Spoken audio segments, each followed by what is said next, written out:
Bonjour, donc aujourd'hui une vidéo sur les opérations réalisées avec l'étranger. Nous verrons donc les opérations au sein de l'Union européenne, qui est une zone donc de libre-échange, et en dehors de l'Union européenne, ce qu'on va appeler voilà, hors Union européenne pour les importations et les exportations. Donc on va commencer avec tout ce qui est vente. Donc les ventes, quand elles sont hors de l'Union européenne, on parle plutôt d'exportation, et au sein de l'Union européenne, on parle plutôt de livraison intracommunautaire. Donc tout d'abord, en ce qui concerne les exportations, donc hors Union européenne, que dit la législation? Eh bien, les livraisons de biens expédiés ou transportés hors du territoire de l'Union européenne sont exonérées de taxes sur la valeur ajoutée. Donc il n'y a pas de TVA pour les opérations d'exportation, donc pas de TVA collectée. La vente va s'enregistrer sous la forme de la créance du client avec en contrepartie donc le compte de produit qui correspond donc à la vente. En ce qui concerne les livraisons au sein de l'Union européenne, donc tout va dépendre du régime fiscal, c'est-à-dire si le vendeur a un numéro, si l'acheteur plutôt a un numéro intracommunautaire ou pas. Si il a un numéro intracommunautaire, ça va être à lui donc de déclarer la TVA. Donc pour le vendeur, il n'y aura pas de TVA collectée. La vente sera une vente hors taxe, comme pour une exportation. Par contre, si le client ne possède pas de numéro intracommunautaire, dans ce cas-là, il ne pourra pas donc déclarer la TVA dans son pays. Ce sera donc au vendeur d'enregistrer la TVA et dans ce cas-là, il y aura donc une TVA collectée sur la vente et donc la vente s'enregistrera de manière classique avec la vente, donc là j'ai mis une vente de marchandises, la TVA collectée sur cette vente et donc la créance du client TTC. Donc, pour résumer, tout ce qui est vente à l'étranger, en principe, il n'y a donc pas de TVA, sauf dans le cas où vous vendez à un client qui n'a pas de numéro intracommunautaire et dans ce cas-là, la vente doit être enregistrée avec une TVA collectée. En ce qui concerne donc les importations, les achats, donc on parle d'importation avec le reste du monde et on parle plutôt d'acquisition intracommunautaire au sein de l'Union européenne. Donc en ce qui concerne les importations, elles sont imposables, mais seulement lorsqu'elles passent en douane, au même moment que le dédouanement des marchandises. Donc c'est un transitaire qui se charge de dédouaner les marchandises et va calculer la TVA à ce moment-là, en plus des droits de douane. Donc lorsque vous allez recevoir la facture de l'acheteur, la TVA, la facture d'achat donc sera sans TVA. Vous allez enregistrer votre achat et la dette envers votre fournisseur pour le montant hors taxe. Le transitaire, lui, va se charger de dédouaner les marchandises et donc de calculer la TVA à ce moment-là sur les biens et va vous envoyer donc une facture. Sur cette facture, vous allez trouver les droits de douane. Donc les droits de douane s'enregistrent dans le même compte de charge que vous avez enregistré votre achat. Donc ça peut être des matières premières, des marchandises, ça peut être aussi une immobilisation. Vous allez avoir donc les frais du transitaire, la commission du transitaire, et vous allez avoir donc plusieurs TVA. La TVA donc, que vous allez avoir sur la commission du transitaire, la TVA sur les biens, la TVA sur les droits de douane.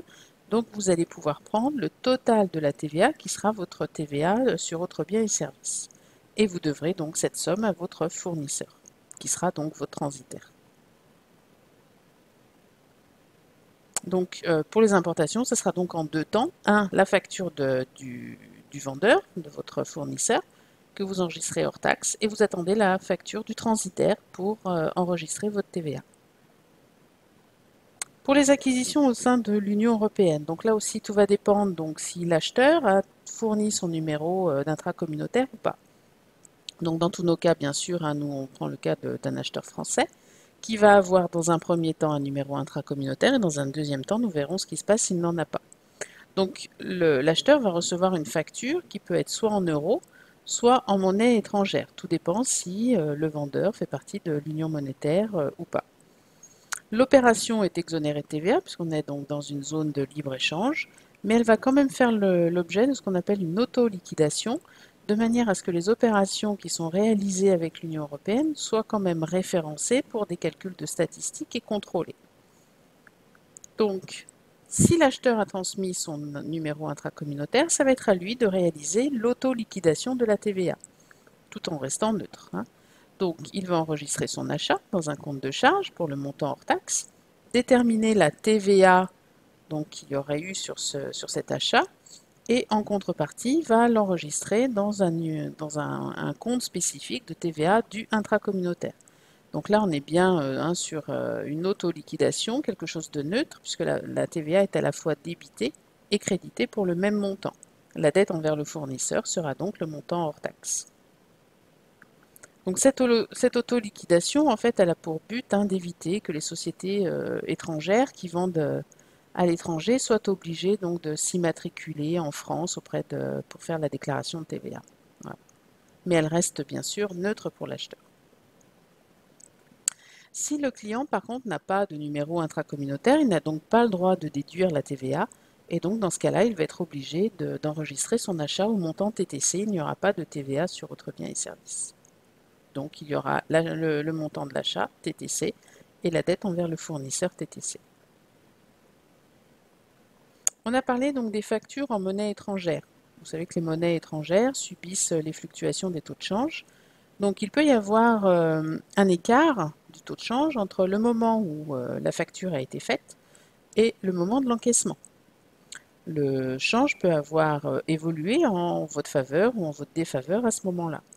Donc au moment de l'encaissement, il va falloir voir s'il y a une moins-value ou une plus-value qui a été constatée en fonction de l'évolution du taux de change entre la dette que vous aviez ou la créance que vous attendiez de votre client et l'encaissement. Si cette différence, elle est en votre défaveur, c'est-à-dire que le change est moins favorable, dans ce cas-là, vous allez faire une moins-value, c'est ce qu'on appelle une perte de change sur les créances et dettes commerciales qu'on va enregistrer donc dans un compte de charge, puisque vous avez perdu un petit peu d'argent par rapport à la dette que vous aviez prévue au moment de la facture. Donc dans le compte 656. Par contre, si elle est en votre faveur, au contraire, cette fois au moment de l'encaissement, le taux de change était plus favorable et donc vous avez fait un gain de change qui est donc un produit pour vous que vous allez enregistrer dans le compte 756. Voilà, donc les factures avec l'étranger, c'est pas très compliqué si vous avez compris le système du numéro intracommunautaire. Voilà, à vous de vous entraîner et bon courage. Au revoir.